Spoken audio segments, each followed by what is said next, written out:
చేస్తలేనట్టుగా మాట్లాడడం సిగ్గుచేటు. హరీష్ రావు గారు, మీరు గురువింద గింజలాగా మాట్లాడుతుంటే దయ్యాలు వేదాలు వల్లించినట్టున్నది. మీరు మీ గతం మర్చిపోయినరు. మీ ప్రభుత్వ హయాంలో మీ కేసీఆర్ గారు ముఖ్యమంత్రి ఉన్నప్పుడు ఈ రాష్ట్రంలో ఉన్నటువంటి పంచాయతీరాజ్ వ్యవస్థను పూర్తిగా సర్వనాశనం చేసిన చరిత్ర మీది. పంచాయతీరాజ్ సంబంధించిన గ్రామ పంచాయతీ నిధులన్నీ కూడా ఇతర పథకాలకు మళ్లించుకొని సర్పంచులు రోడ్ల మీద పడి అన్నమో రామచంద్ర అని అడుక్కునే పరిస్థితి తెచ్చింది మీరు కాదని అడుగుతా ఉన్నాను. ఈరోజు సిబ్బందికి జీతాలు ఇస్తలేరు, గ్రామాల్లో పారిశుద్ధ్యం పడకేసింది అని మీ పాత డైలాగ్ ఏదో చెప్పిండ్రు, అగ్గిపెట్టే డైలాగ్ లాంటివి అవి కూడా. అయ్యా, మీరు మర్చిపోయిందా? ఆనాడు సిబ్బంది సర్పంచులంతా రోడ్ల మీద పడి ధర్నాలు చేసి భిక్షాటన చేసి జీతాల కోసం భిక్షాటన చేసింది మర్చిపోయిందని అడుగుతా ఉన్నాను.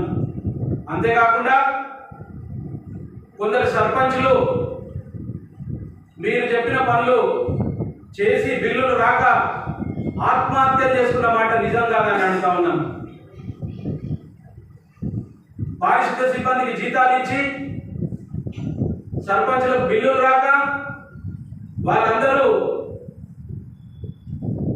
ఆత్మహత్యలు పెట్రోల్ పోసుకొని ఆత్మహత్యాయత్నం చేసుకున్నది నిజం కాదని అడుగుతా ఉన్నాను. గతంలో బిల్లులు రాక అనేక మంది సర్పంచులు ఇలా కూలి పనులు చేసుకున్న మాట వాస్తవం కాదని అడుగుతా ఉన్నాను. ఇది 16వ తారీఖు మే 16, 2022లో వచ్చిన వార్త. అంతేకాకుండా కార్మికుల జీతాల కోసం ఉపాధి కూలి పనులు చేసారు సర్పంచులు ఆనాడు. ఇకపోతే నువ్వేదో ట్రాక్టర్లు కొన్నాము మేము వైకుంఠ ధామాలు కట్టామని ఆ సీరియల్ స్టోరీ చెప్పినట్టు చెప్పిండ్రు.